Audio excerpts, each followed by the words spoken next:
Wintercreeper is a popular ornamental ground cover with glossy evergreen leaves, but this plant can spread out of yards and invade natural areas, causing problems in forests. In this edition of Pesky Plants, we're going to learn a little bit about this invasive plant, how to identify it, and how to manage it. What is wintercreeper?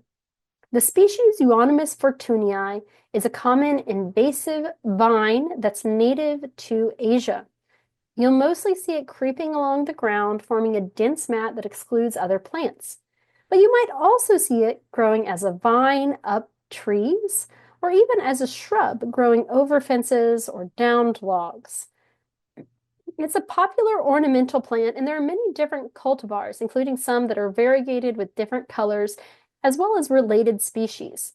But no matter where it's initially growing, birds are going to eat the fruit that it produces when it's growing as a vine and spread it to new locations. As a vine, it can cause damage to trees, making them more susceptible to wind and ice damage when it's growing in the canopy. But ecologically, the biggest threat posed by wintercreeper is the dense ground covering mats, which crowd out other species. They can also inhibit the growth of seedlings and prevent tree regeneration.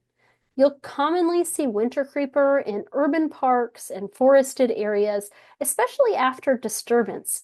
For example, it might pop up after the removal of another invasive plant like bush honeysuckle. Wintercreeper was there just waiting for the opportunity to take off. Identifying wintercreeper frequently involves looking at those distinctive leaves that are evergreen. Those leaves are opposite each other on a stem, and they are dark green and glossy with a thick texture. The edges are toothed, and on top, those leaves are dark green with this light green veination, and on the other side, they're going to be a light green, almost white color. The growth form of wintercreeper really varies a lot, and it looks slightly different depending on how it's growing. As a ground cover, you're going to see dense matting layers of vines. These leaves tend to be small and glossy, and they may turn purplish in color in the winter. Now, when it's growing as a vine, leaves tend to be a little bit larger and less glossy. And it's only then, when it's growing as a vine, that it's going to produce flowers and berries. Now, the flowers might not look like too much. They are small and not particularly distinctive, but the fruits are going to have an orange, fleshy exterior that bursts from this yellowish to tannish papery covering. Now, there are plenty of lookalikes to wintercreeper, both invasive and native species. Some invasive lookalikes that you might see around are things like English ivy, which again is used ornamentally as a ground cover, as a vine, but can invade natural areas, and is evergreen. Things like vinca, which can do much the same, and it has these distinctive purple periwinkle flowers, another potential threat to our natural areas and woods. But then there are also some native vines that you might see growing up into trees or growing as a ground cover, things like Virginia creeper, which you see here, as well as poison ivy. So while those are not necessarily desirable in all settings, I certainly don't desire poison ivy growing next to my house. These are native species that have been here for a long time and are not necessarily invasive threats.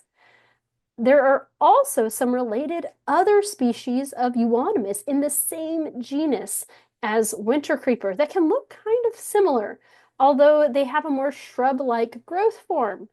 Including this one right here, burning bush, which is an invasive species.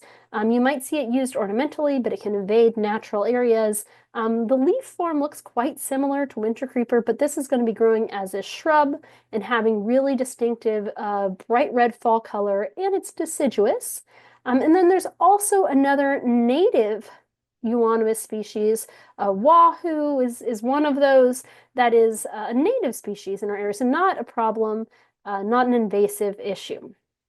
So when it comes to managing wintercreeper, as with managing any invasive plant, it's going to require patience and persistence. Management depends on how much area is impacted and how the plant is growing.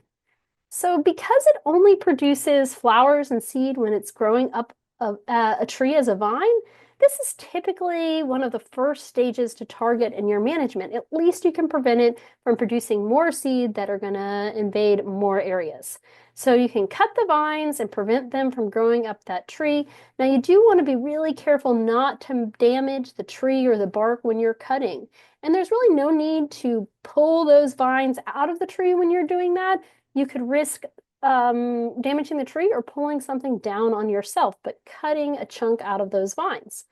Now, when you're dealing with more of this ground cover situation, that can be pulled up either by hand or with tools to assist or manage with repeated cutting or even grazing. You could mulch it or solarize smaller patches, covering them to kill what's underneath. But because of this matting nature of the vines of Wintercreeper, just a heads up that this can take a lot of work and will require follow-up as it will resprout from remaining root fragments. So here's an area where you can see it was covered with Wintercreeper, and then it was pulled up both by hand as well as using rakes and other equipment. And then that Wintercreeper that was pulled up was hauled out because if you leave it right there, it's going to continue to grow and sprout. So need to take it and chip it or mulch it somewhere else. Now, while that can work great depending on your situation, especially for those smaller areas, management of larger infestations typically involves the use of systemic herbicides that will also kill the root system. This is done as a foliar application, but it can be a bit tricky because of the waxy cuticle of the Wintercreeper leaves. You'll need to use a seed oil and a surfactant that can overcome this. For example, something like a foliar strength application of the herbicide triclopyr plus a methylated seed oil and a non-ionic surfactant can be highly effective. Here you can see an area where that was used with the green evergreen Wintercreeper on the left side, and on the right side, the area that had been previously treated, you can see the dead Wintercreeper there, as well as the spring wildflowers. We have some trillium that are coming up in the area that had been treated just a couple years ago. Previously, it would have been a thick blanket of Wintercreeper, and already we're seeing a big response of the native wildflowers that are there. A thing to note about Wintercreeper is that you can take advantage of the fact that it has evergreen leaves while most of our native species don't. So take advantage of it being evergreen and do your foliar herbicide application in the winter, if the weather is warm enough, that is. You can get excellent control of Wintercreeper, but not damage native species that lose their leaves in the winter. Now, long term, you're going to want to continue scouting and management. New seeds are going to be deposited by birds, and those will need to be managed. So in addition to these management techniques, we now know that Wintercreeper is invasive and not something you want to be using in your home landscaping because it can escape from there. Instead, think about some non-invasive alternatives to Wintercreeper. For example, if you're thinking about ground covers, something like wild ginger that you can see here that really fills in densely and nicely, but is not going to cause those same problems in natural areas. Thanks for joining me today and learning a little bit more about Wintercreeper. If you want to learn more, make sure to check us out online and follow us on social media. Thanks for fighting invasive plants and promoting our healthy and diverse native plant communities.